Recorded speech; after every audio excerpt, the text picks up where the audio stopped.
திருப்பதி லட்டு தயாரிக்க பயன்படுத்தப்படுற நெய்யில கலப்படம் செய்யப்பட்டதா ஒரு மிகப்பெரிய குற்றச்சாட்டு எழுந்து மிகப்பெரிய அதிர்வலையை ஏற்படுத்தி இருந்துச்சு. இதை விசாரிக்க சிபிஐ சிறப்பு புலனாய்வு குழு ஒன்று அமைச்சிருந்தாங்க. சிறப்பு புலனாய்வு குழு ஜனவரி 22 அன்னைக்கு நெல்லூர்ல நீதிமன்றத்துல இறுதி குற்றப்பத்திரிகை தாக்கல் செஞ்சிருக்கிறாங்க. குற்றப்பத்திரிகையில திருப்பதி லட்டு பிரசாதம் தயாரிக்க பயன்படுத்தப்படுற நெய்யில தாவர எண்ணெய் கலப்படம் செய்யப்பட்டிருக்கிறதாவும், தர சோதனையில அது தெரிஞ்சிடக்கூடாது அப்படிங்கறத தடுக்கிறதுக்காக நிறைய கெமிக்கல் சேர்க்கப்பட்டிருக்கிறதாவும் விசாரணையின் போது கண்டறியப்பட்டிருக்கிறதா சிறப்பு புலனாய்வு குழு தரப்புல சொல்லப்பட்டிருக்கு.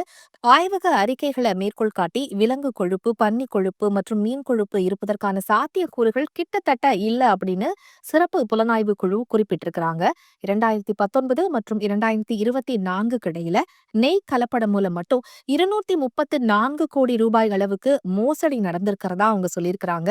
மொத்தம் 36 தனி நபர்கள் மற்றும் அமைப்புகள் மீது இது தொடர்பா சிறப்பு புலனாய்வு குழு பல வழக்குகள் பதிவு செய்யப்பட்டிருக்கிறதா சொல்லப்பட்டிருக்கு.